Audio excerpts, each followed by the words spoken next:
Buongiorno, buonasera, benvenuti amici. Welcome my friends. My name is Vincenzo and welcome to my channel. And my channel is Fountain Pen Therapy. Yes, indeed, I got another great show for you guys this week. This is the weekly recap for January the 26th. I've got some controversy. I got some new stuff. We're going to test other stuff. We got some stuff came in that I think will be of great interest to you. And you know what? We got my pen all. We've got also we're going to do some stuff with inks and maybe even notebooks. So stay tuned. Here is the Fountain Pen Therapy weekly recap for January the 26th, 2025.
Okay, so we're back. Let's take a look at the pen market. Right? Why don't we take a look at what's in there, what's exciting, what have I seen that is worthy of mention?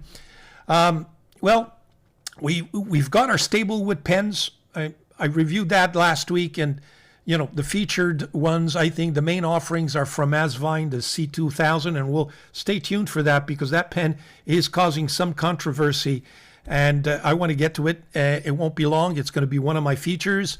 And then, of course, we got the Ongdian A7. I'm still waiting for the blue version of that new Ongdian stable wood pen to come out so that I can order the blue.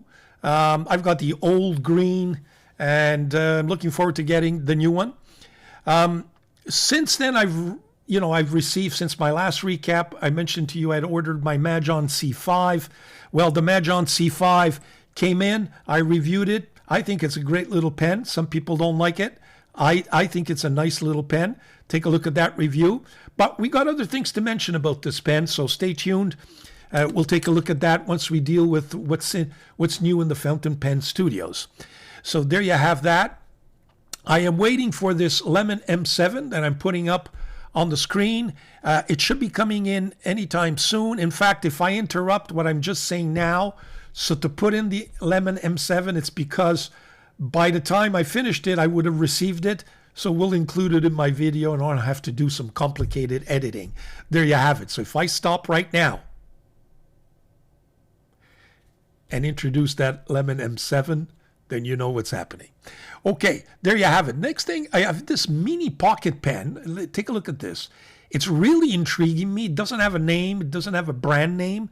If you guys ordered this or if you think it's worthy, it looks like there's some wood there again, but it really looks nice. It's been tempting me. I don't know if I should take the dive or not. Let me know what you guys think, and let me know especially if you've ordered that pen.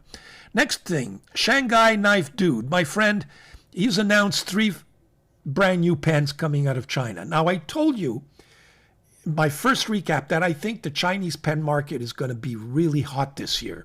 I had absolutely no source for that comment other than just intuition. Folks, he's announced 3 new pens going to come out. Here they are. Let me just reference his Reddit account and show you that. Okay, let me jump to my camera. There you have it. That's Shanghai Knife Dude. And he's announced the Ongdian N25 Ear of the Snake. So I guess it's the year of, the celebration of the Year of the Snake. This is their pen. I think he's got a couple of pictures of that, so I could see a silver offering, a green, and a blue. Blue and green so far.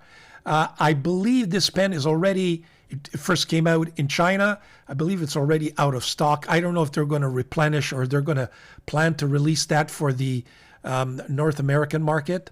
The next pen, Dieman is coming out with their own titanium pen. It's going to be referred to as the Dieman T1. There you have the pen. It's kind of a déjà vu. I think we've seen this model before in some of the other offerings from Dieman. I mean, the shape of this finial and the slim barrel, etc., looks familiar, but stay tuned for that. And trust me, I'm going on sites every half hour, and as soon as I get a chance to order it, I will, and you'll be the first one to see it. Then MAJOHN's going to come out with a new version of their titanium nib. You'll remember we already saw the TI-136, which, by the way, I have reviewed, but I've never published my review. I thought I had published it. So now a month has gone by. So what I think I'm going to do is I'm going to wait for this 137 and then maybe review this TI-137 with the TI-136, make some comparisons, and you'll get, two pens at once, so to speak. But here it is. It's the TI-137 with kind of the Year of the Snake motif. I know that the TI-136, Shaq MD loved that pen. In fact, loved it even much more than the J16 from ASVINE. So there you have it. Shanghai Knife Dude always keeps us informed. And he's got, I don't know I tried to check Chinese sites. I don't know where he gets his information, but I guess he's plugged in, right? He's Chinese from what I understand. So he's plugged in and he knows where to check. We don't. So you know what? He provides us the information and I'm sharing it with you. And I thank him for that. So that's in terms of where we are in terms of Chinese pens. Let me just check my notes, make sure I haven't forgotten anything. No, that's it. So what else have I got for you? Well, the next thing I'd like to show you, and again, we'll go to my computer. Yeah, here we go. Cut there. Is Peyton Street. I hadn't found any pens that I was interested lately from Peyton, but I see there's quite a bit now that he's put. There's two Leonardos that intrigued me. And as you know, I want to give Leonardo this year another try, but only with their gold nibs.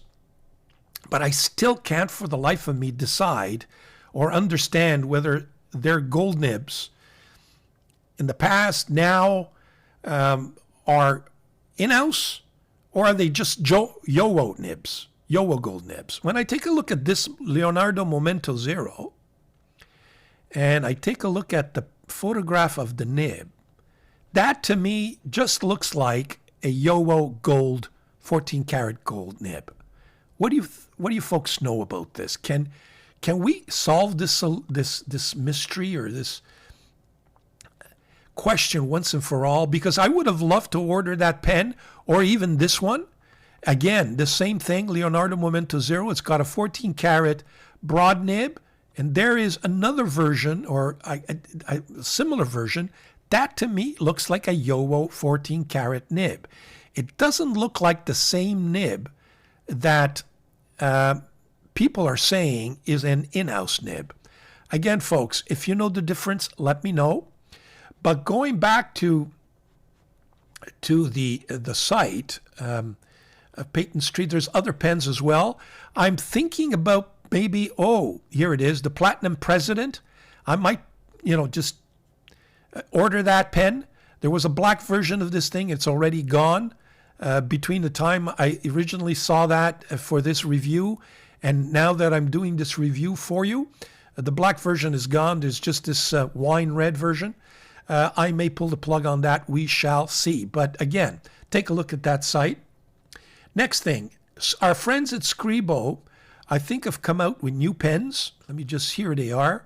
It's a Discover Feel, and it's got this beautiful, beautiful resin, either in this version or in this version. So very nice. Again, it's the same model with different resin.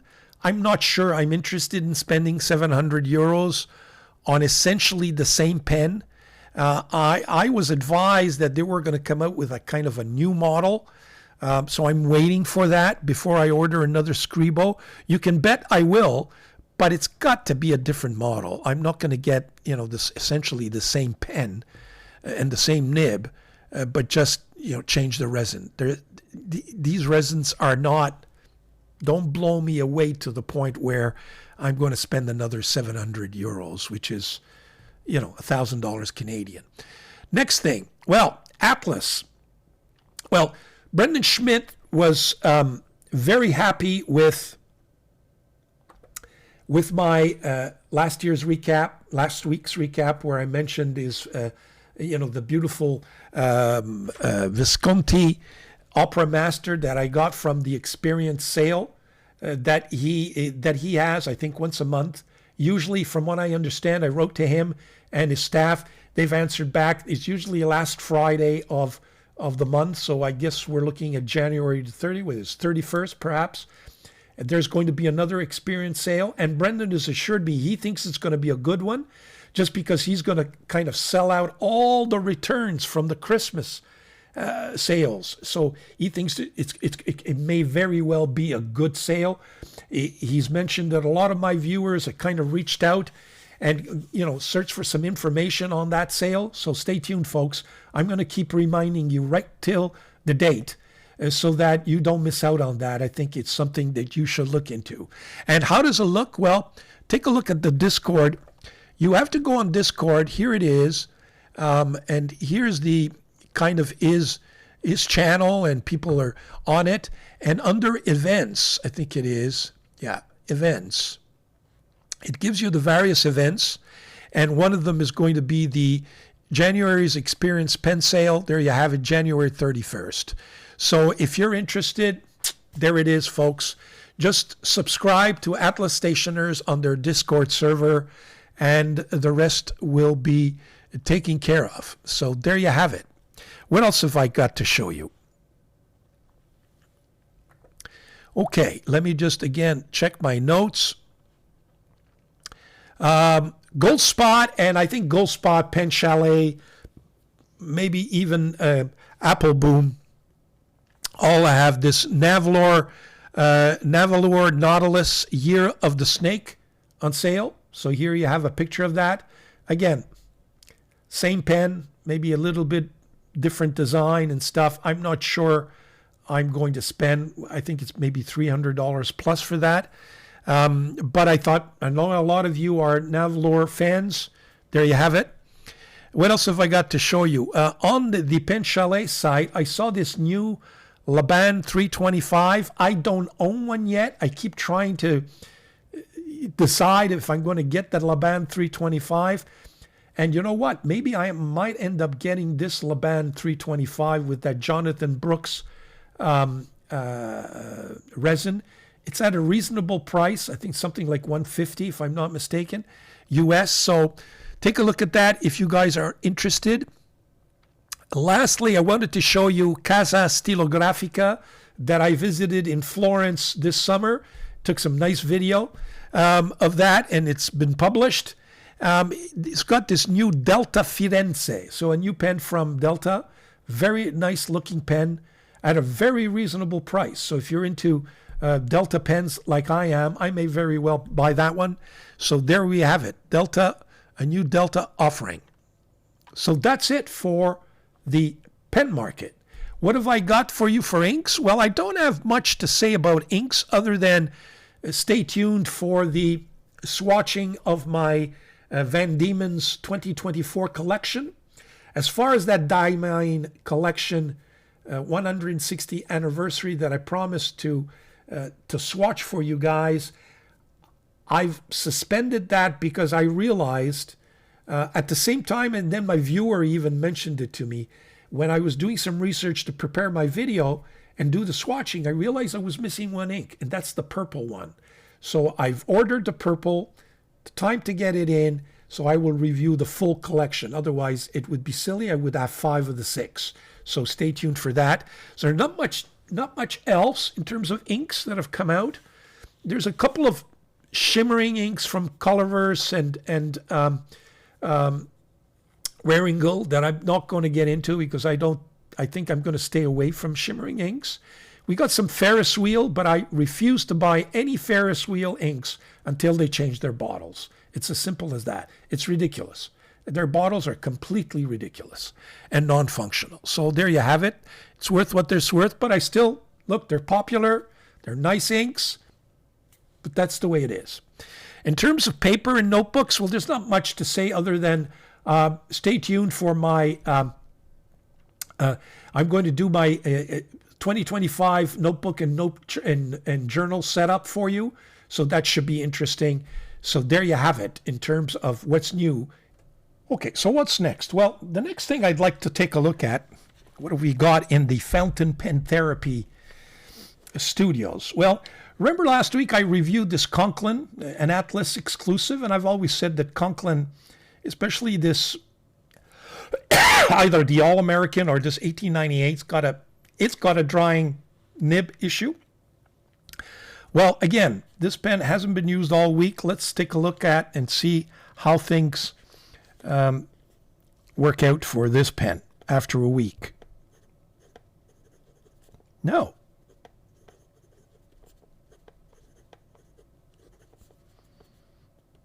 This is the Atlas exclusive.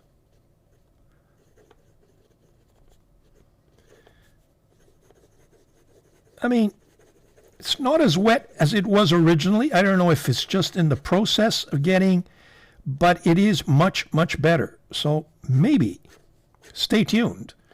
Maybe CONKLIN has finally solved the problem. We don't know. I'll test it again next week and see what gives and let you guys know. Next thing is the MAJOHN C5. This pen. Now, let me just put that. Well, first thing I want to show you is that after a week, actually it's less than a week, I reviewed this pen on Wednesday of this week. We are now Sunday. So this is the MAJOHN. Yeah, it just, not a problem. The C5, not wet. No burping issues so far that I can see. And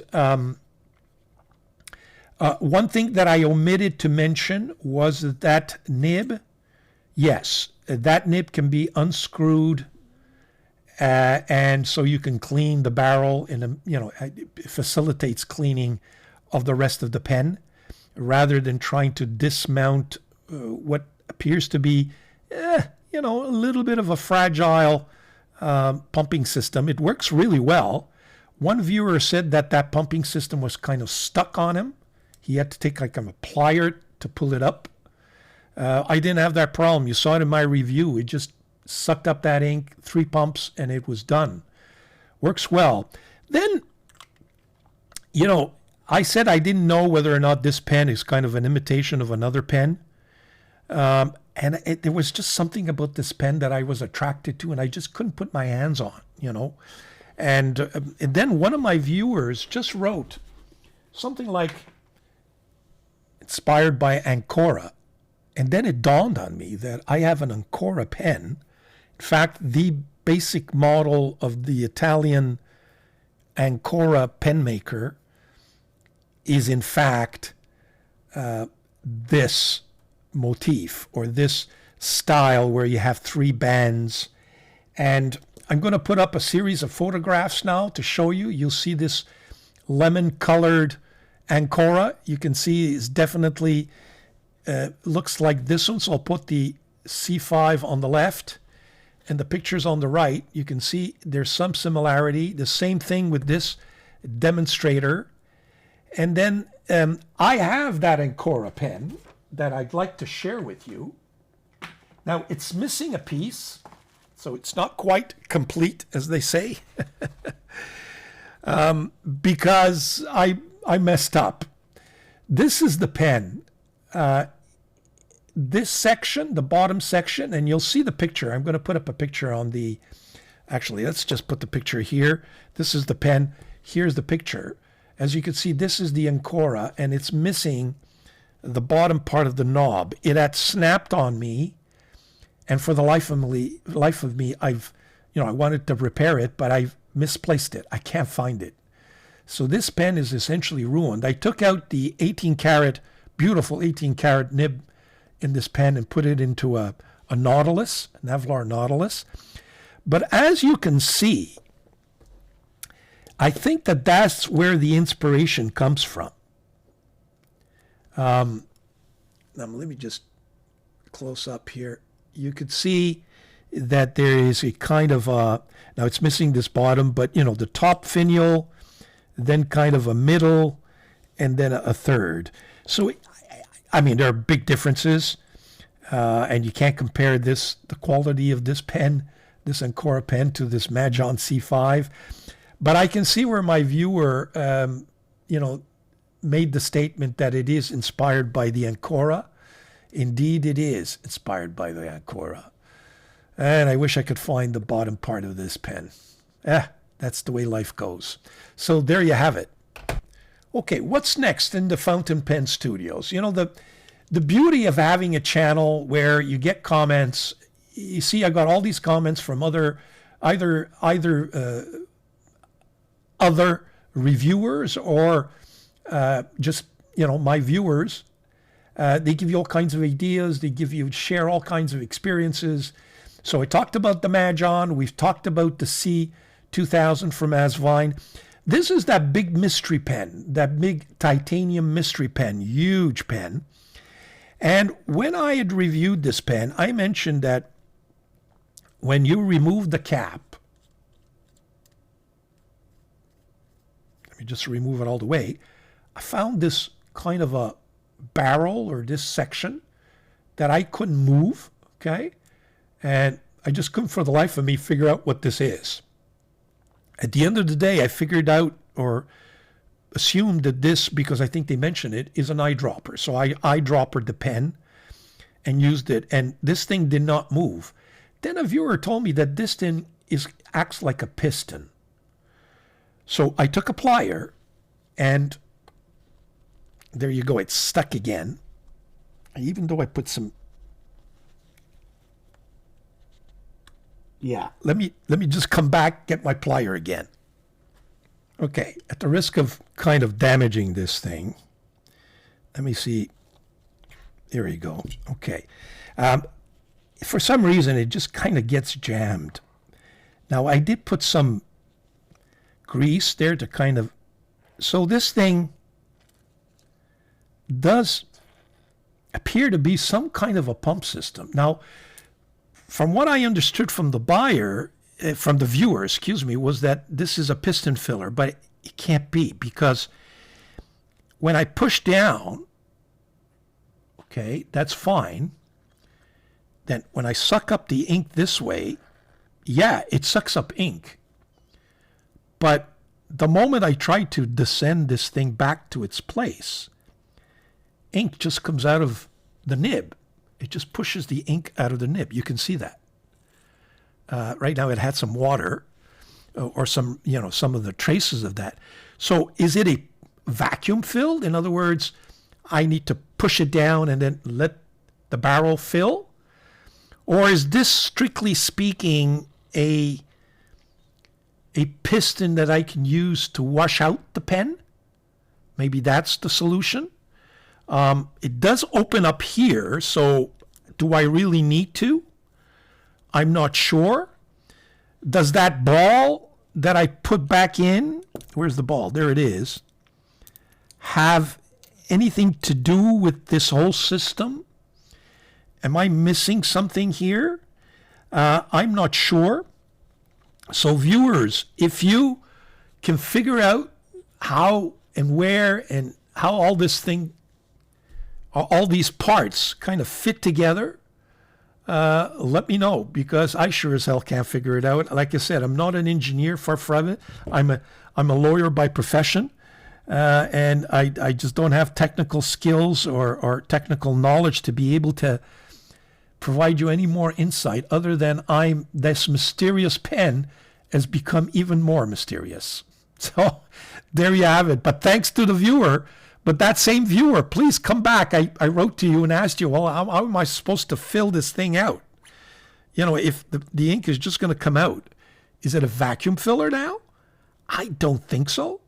Does this ball supposed to serve something? But my experience was that I sucked up ink, and then when I tried to push back the piston back down so that I could rescrew the knob, all of the ink just squirted out. So there you have it. The mystery pen is mysterious. Okay, so the next feature I'd like to discuss with you is an update on the ASVINE C2000 and this controversy that is quickly brewing, I think, in the pen community as to whether or not these pens actually have a drying nib or a dry nib issue, because perhaps there is something wrong with the quality of the cap. And let me explain.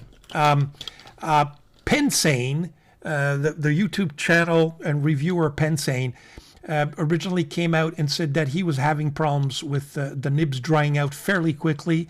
It's a problem that I've got to tell you, a lot of my viewers, I'm going to ask in this recap that everyone who's had a drying issue with their C2000, ASVINE C2000, please let me know.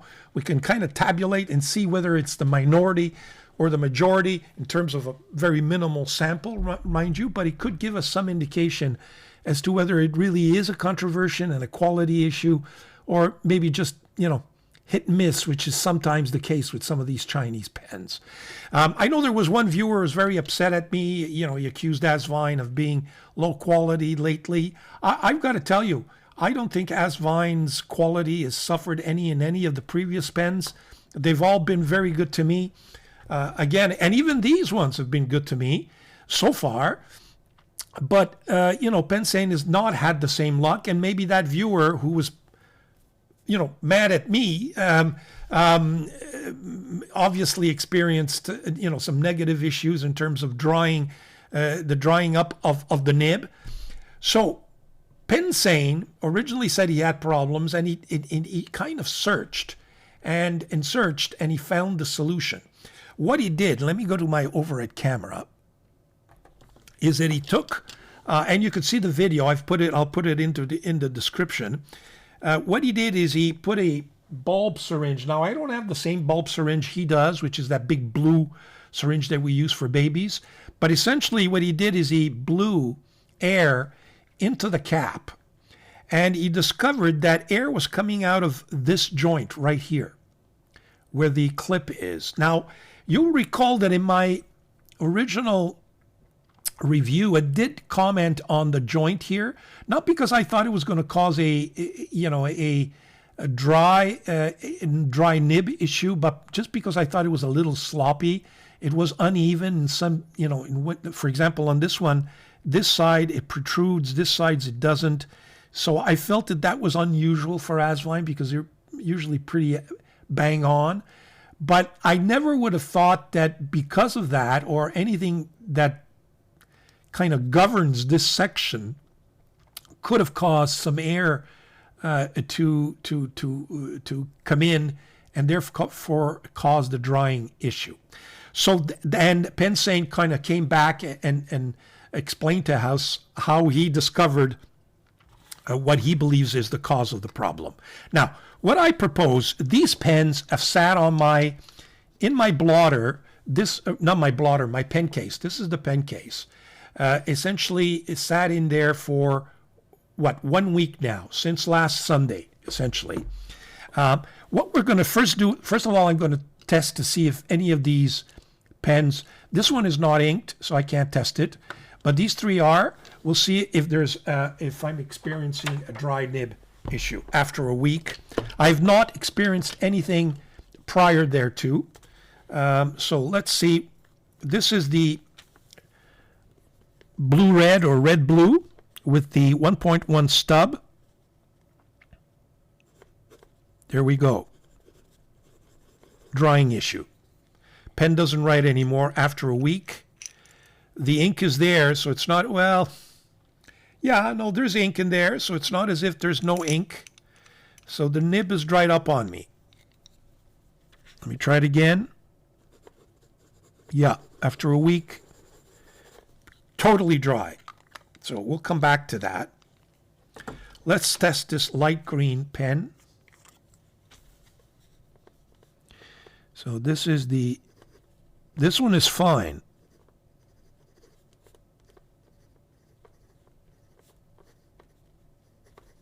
Yeah, very wet. Okay. No drying issue with this one. Let's take the next one, which is this darker green or teal green, and see if this is dried or not. No, this one is fine as well.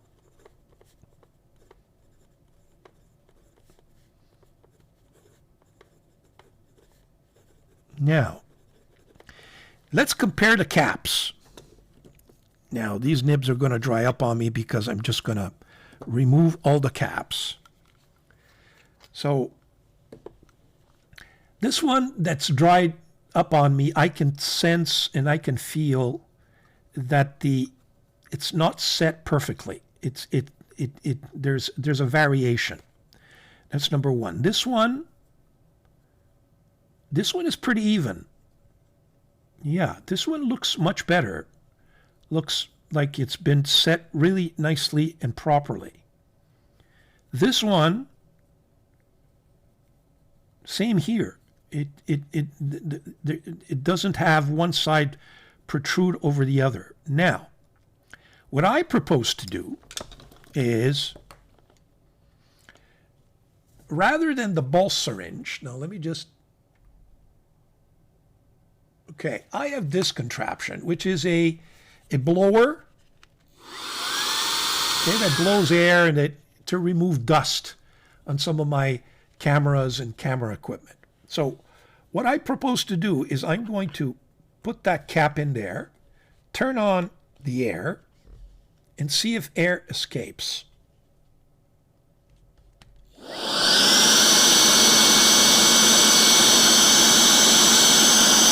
Yeah, I can feel the air. Okay.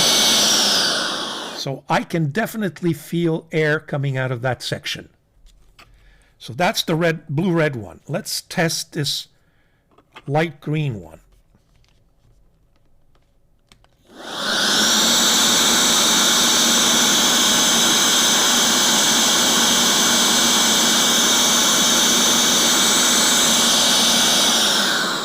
No, there's no air coming out of that. Let me do it again.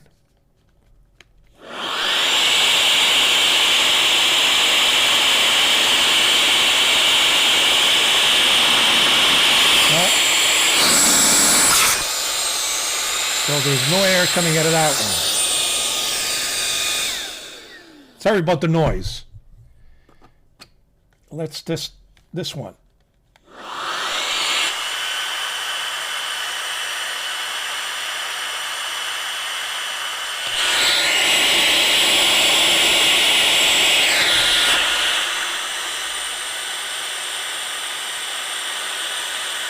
No.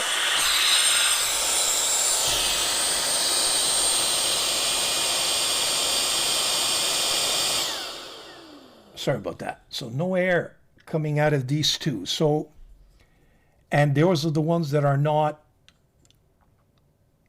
drying up on me. So I guess our friend at Pensane is bang on when he says that there may be some quality issues. Now my light doesn't work with this cap. I'm almost tempted to remove this on one of them. Even I have to scrap the pen just to see how things are working. But what I want to do is let me test this pen once again, because this is the one that I feel it's got a little bit of an issue.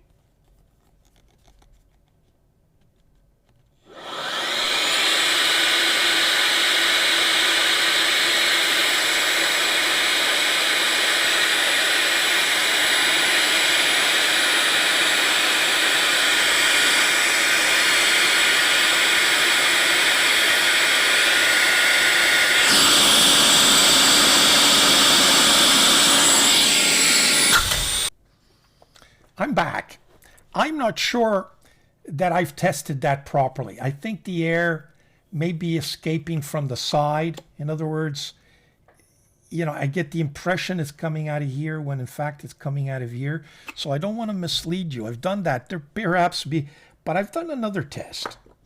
This red one, I put in this bulb syringe that I have, and I've kind of fitted it in really nicely. Okay, now I'm going to just close up to the microphone. You hear that? You can hear the air escaping. And when I put it next to my cheek, I could feel the air on my cheek. Pensane does the same. I think he calls it the cheek test. If I do it on this green, although this one wrote well, air is escaping. But a lot less, but it's escaping. If I do it on this light green, let me just stick it in nicely. Hear that? Nothing. The pump resists. No air is escaping anywhere. I can't even hear it. Pumping. Okay, I just see? Pumping, no air. Whereas when I take this one, pump, air is escaping. Let me take the one that I didn't ink, the red one. This one hasn't been inked yet.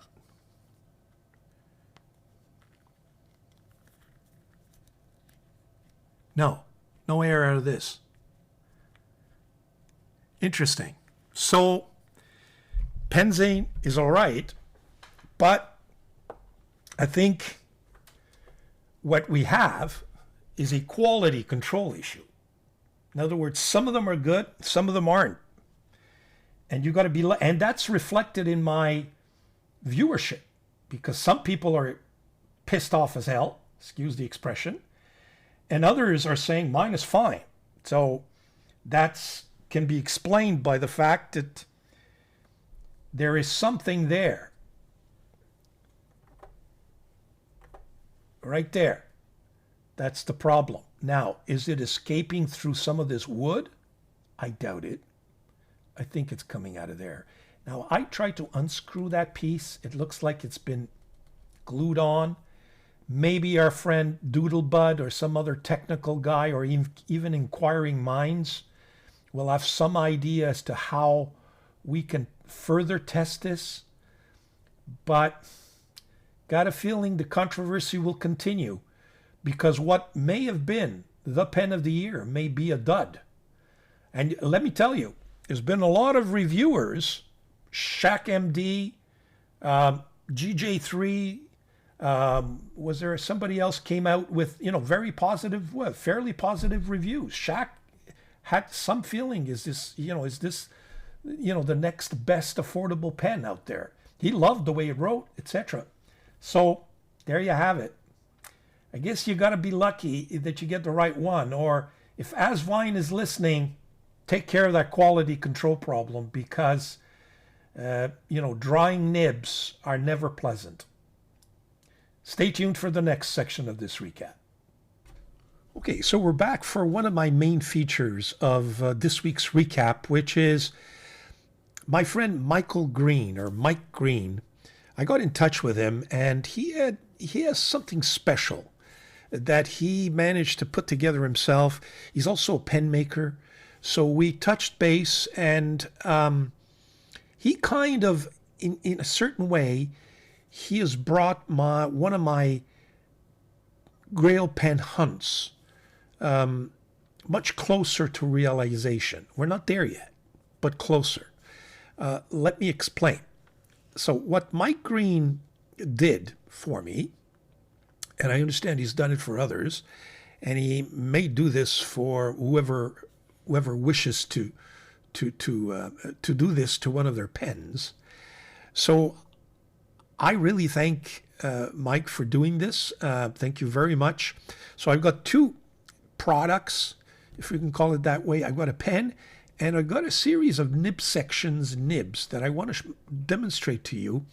how I have managed to transform one of my pens that is a, a huge, or a very good imitation of one of my Grail pens that I have yet to acquire. So without further ado, let's go to my overhead camera and I will demonstrate to you exactly what I'm referring to. Okay, so first of all, this is the first series of products I got from Mike. There's this nice envelope. I have not opened it. I figured I'd open it in front of you. Hopefully it doesn't say anything that I cannot share. I'll read it first just to make sure.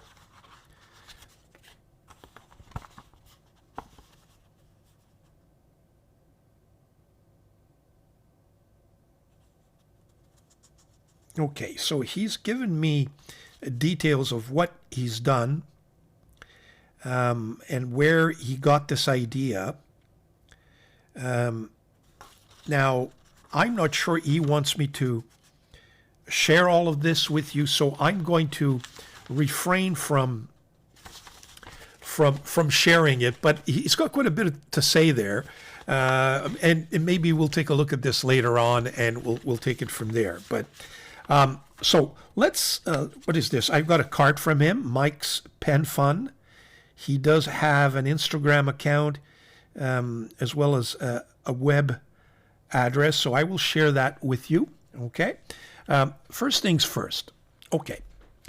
You'll remember that way back when, I think I was one of the first, if not the first, to share with you this pen. It was, and I think it's still being referred to as the Big Pen or something like that. Okay. And it is big. And in one of my reviews, and I will post that review in the description, I demonstrated to you how indeed this pen is an almost duplicate of the, the real thing, which is the custom Urushi, but the big one, okay, not the A23, which is, of course, one of my, and I've been saying that for years now, one of my Grail pen, or one of the pens that's on my Grail pen list. It's on a hunt. When I get a good price or, a good deal, I'm going to take the dive. For the time being, it's still on my list. And at the time when I bought this, the nib that's in here was just a cheap, looked like a Jinhao standard, stiff as a nail nib, number 6 size nib. I did try to transform this pen by kind of accommodating in there a Yowo number 8 size nib, and as you can see, I had to push it in. I'm not even sure if this thing writes at this time. Let me just take a notebook.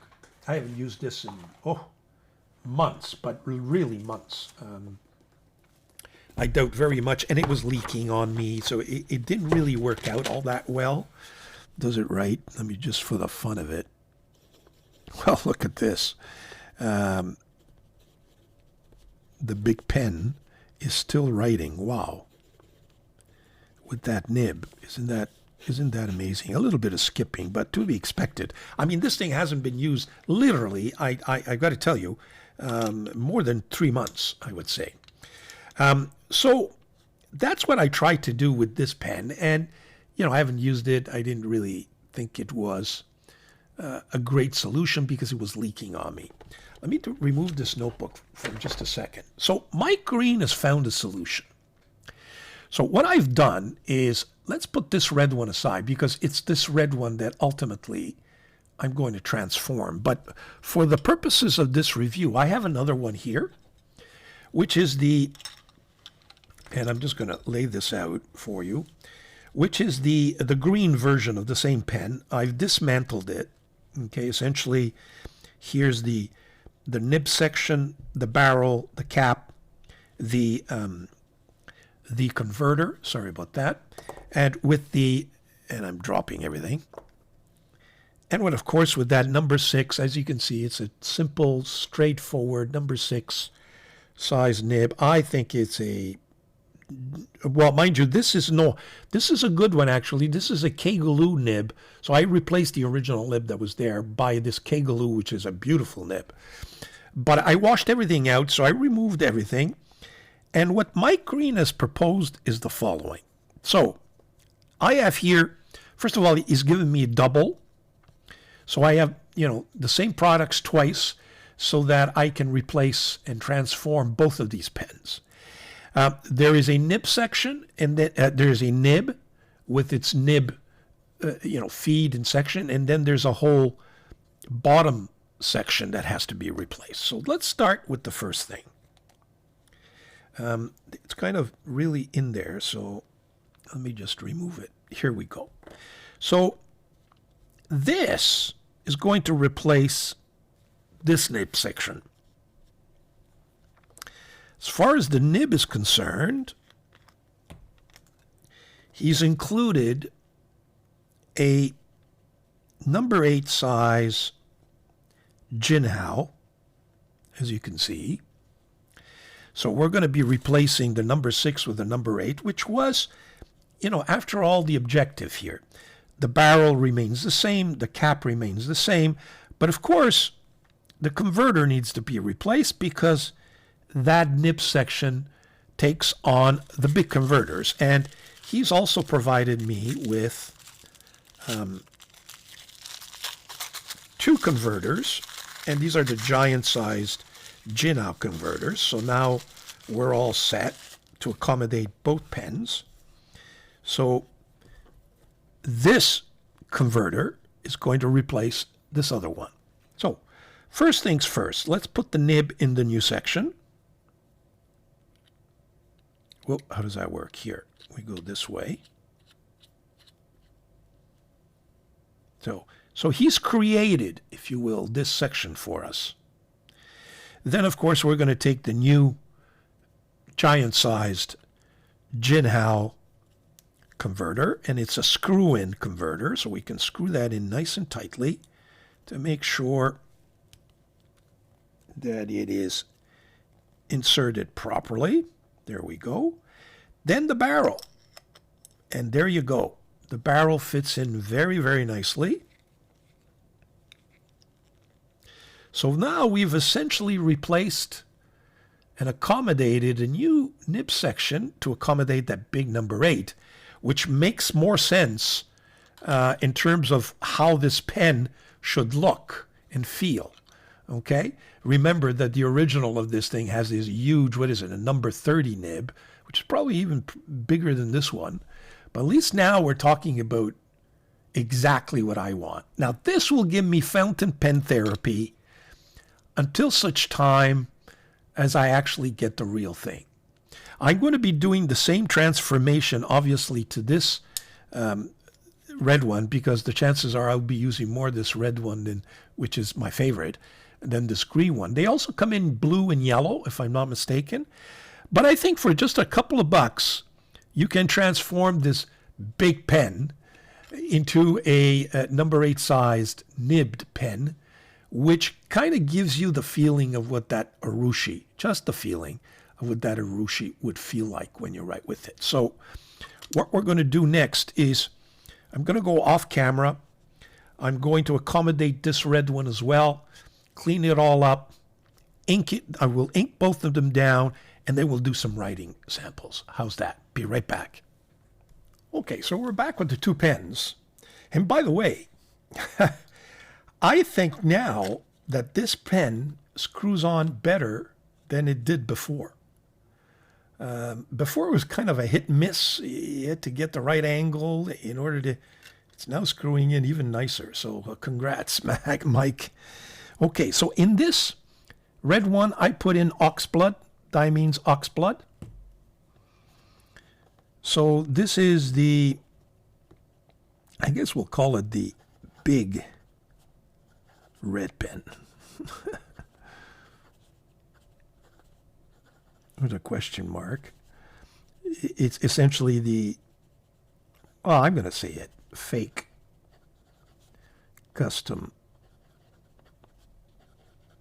urushi. It's not, don't get me wrong, there's no mention of custom urushi or pilot on this pen, so it's not really a fake, but you understand what I mean. And the nib, of course, is the Mike Green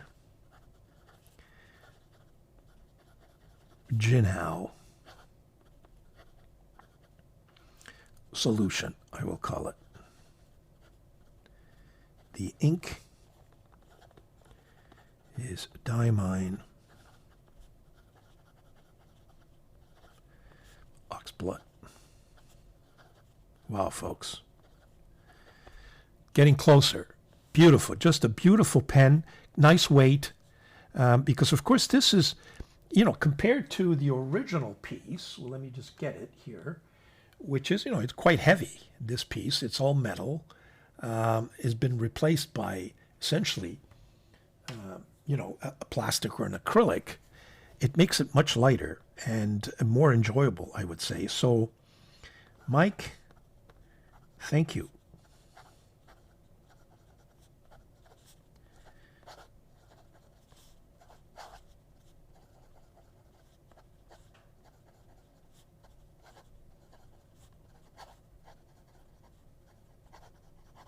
There we go. So that's the red one. And this is my favorite of the two in terms of the colors, right? So that's number one. Number two, let's look at the green. In the green, I put in this blackish green Hongdian ink. I'm just fallen in love with these Hongdian inks.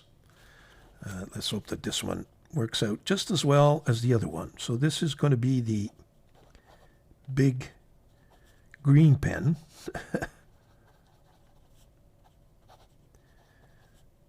I've also seen it described as given a name of Montefiore at one point. So this is, I guess I should be a little kinder and say imitation of the custom urushi.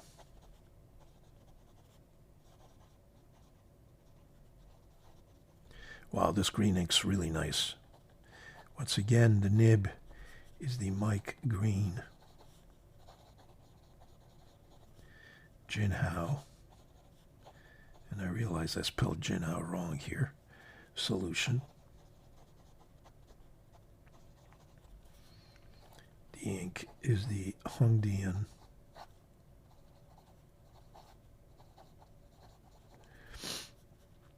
blackish green.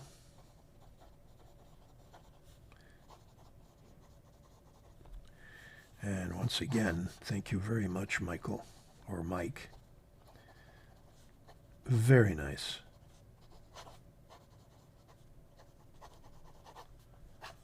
Whoop, just inked it there. Very nice, very nice, very nice, very nice. I'm so glad. Now I think I will be able to use these pens on a more regular basis. And the next thing I'd like to, I mean, what I had in this one before, I realized why it wrote right off the bat, as you saw, with the kind of transformation I tried to do, is because I turned this pen into a, which you're not supposed to do because it's metal, into an eyedropper. So the flow, the ink was there, and there's just a nib that I kind of stuck into the section. It's here, and it's a mess right here. I just pushed it in with the feed, and it kind of went in so tightly that it kind of resisted some leaking, but it wasn't an ideal solution. So I had to clean all that up. I'm going to throw away that section now that I have this one. And so the next real test is to see whether or not these two caps will keep these nibs dry, or at least as dry as Jinhao pens do. Okay, so the second product that Mike sent me, and actually I thought I was buying this, but he actually sent this to me as a gift. So thank you very much, Mike, for doing this. This is what, look at this beautiful resin. He calls the, let me just get this right, the MAGMA Dragon. The pen is made from Atlas Supplies Yuma Magma Dragon as a Yowo number 6 rose gold medium nib This nib, like all of my nibs I include with my pens, has been tuned and smoothed by Kirkspear of Pen Realm. The pen is equipped with a standard international converter, and I've included a pair of cartridges with Pelican Royal Blue and Kawiko Jet Black. My wife makes the sleeves I use for my pens. I prefer these to a cardboard box. As I mentioned in my email, I've been watching your videos for a little while, and I'm enjoying your 2024 award shows. Please accept this pen as a gift in thanks for your videos. Thank you very much, Mike. Thank you very, very much. The idea for these sections came from a friend who liked the X550. Yes, so that big pen now I guess is being branded as the X550. But the friend thought it needed a larger nib. He had also discovered the Jinao 9019 and its nib, which he loved. He asked if I could make a section for the X550 that would accept a larger 919 nib. It only seemed natural for it to accept the 9019 converter as well. For a while, I made a handful of these sections for my friends. One wanted a section that would accept the Bach number 8 nib. I make these sections with black ebonite from Nikko Ebonite in Japan with a gold accent made with metallic gold alumlite by Exotic, I guess it's Exotic Blanks. So that section is ebonite. Interesting. It's not acrylic. I apologize. Then I have Kirkspear tune all of the nibs that I use in my custom pens, like this red one. So that is the MAGMA Dragon. And I guess the dragon, as you can see here, the resin has this kind of dragon look to it, right?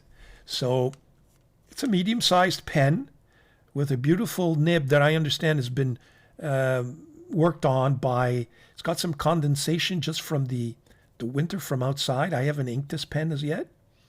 It's got a cartridge converter from what I understand, filling system. Yeah, that's it, standard. So, I mean, he's already sampled it for me because I see the sampling in the handwriting on the little note he left me. So what we'll do is, I think I'm going to put some ox blood in here, and we'll test this pen as well. So stay tuned. Okay, so we're back with the MAGMA Dragon. So this is the, wow.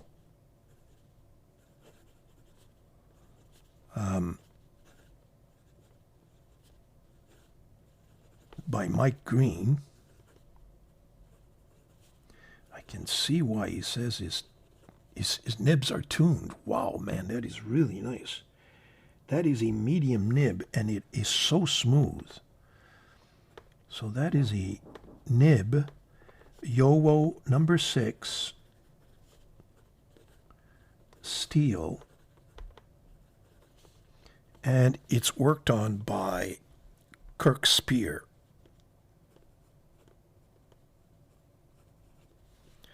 Now, Spear, I'm not sure if it's double E or EAR, but very nice. The ink,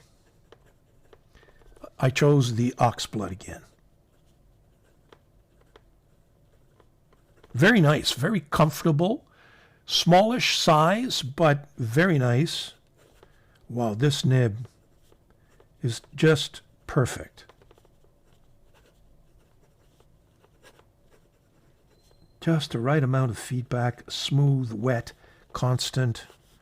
Very nice, Mike. Tell Kirk that he's done another favor to another fountain pen lover with this nib. Really, really nice. So there you have it. The MAGMA Dragon and the Mike Green X550 solution.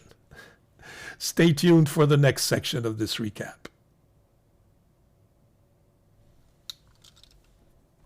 Okay, so we're back for YouTube reviews. What have I got for you in YouTube reviews? Well, let's first take a look at the YouTube reviewers that created something in the past week that I think is worthy of my interest anyway, and hopefully you'll be interested as well. First of all, there's Shaq MD, one of my favorite reviewers. He took a close look at the C2000. I think he's got some very kind words to say about that pen. I'm not sure he was aware of the issues we have with the drying nib. Maybe you'll see this recap and have his own comments. We shall see, but there you have it. Pen Delight reviewed this Elica Dura pen. This is the first time I heard about this Indian pen maker, Elica, or Elica Dura. And you know what? I think I'm going to order one of their pens and maybe stay tuned and maybe add it to my Indian pen maker reviews because I know those are popular. Speaking about Indian pens, I also have another review to suggest for you, which is from the Wet Pen. Matthew reviewed this ASA pen with this funny looking Yowo nib. I've never seen a Yowo nib that looked that way, and especially with those holes. And I thought it was a very interesting review as usual. Matthew just has some wonderful words and does things very professionally, so I recommend that video as well. There you have it. ASA. I don't know what's happening with them. You have to go on their Instagram to get pens. You go on their website and it looks like it's dead. It looks like it hasn't been worked on or it's not ready yet. But it's been months now. Wake up, ASA. You got to get it going. In any event, that's up to them. This week reviews, of course, you saw my ASVINE C2000 and I had my MAJOHN C5 along with my last week's recap. So that's something I want to mention again. What's coming up? We were going to have my 2 Grail pen reviews that I've got for you. One which is a surprise and the other one is of my Visconti Opera Master that I introduced to you last week. It's a beautiful pen, by the way. I wrote with it all week.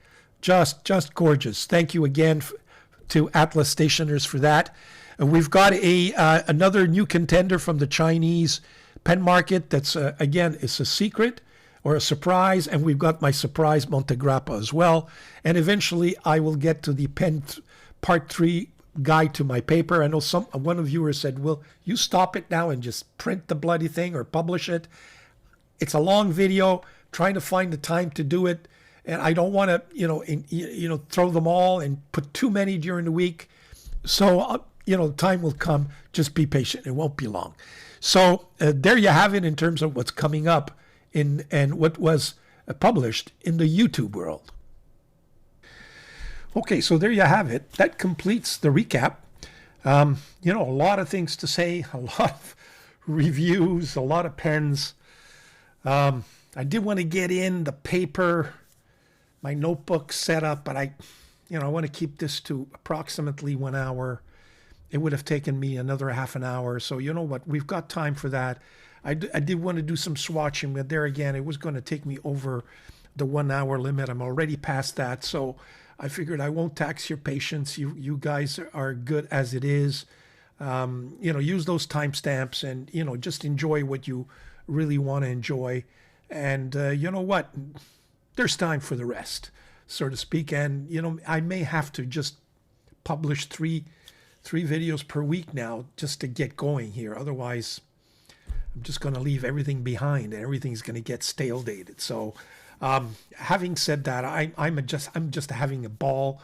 I really like the Chinese market. Let me tell you, folks, a lot of pens coming out of there. For those of you who enjoy that, I've got all my beautiful Italian pens that are coming up. You got that Montegrappa.